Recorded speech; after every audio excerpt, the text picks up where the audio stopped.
राम राम मित्रांनो.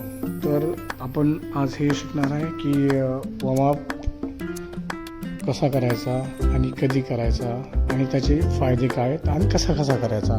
तर वॉर्मअप हा कोणतीही ॲक्टिव्हिटी म्हणजे झालं एक्सरसाइज झालं किंवा रनिंग झालं किंवा तुम्ही क्रिकेट खेळायला जात असाल किंवा काही म्हणजे जे ॲक्टिव्हिटी फिटनेस रिलेटेड असतात त्या ॲक्टिव्हिटीमध्ये आपण वॉर्मअप हा फर्स्ट ठेवलाच पाहिजे. त्यामध्ये येतो wrist rotation, okay, elbow extension flexion, shoulder rotation, chin tuck, hip rotation, camel and cat pose, spine rotation आणि पाइप रोटेशन.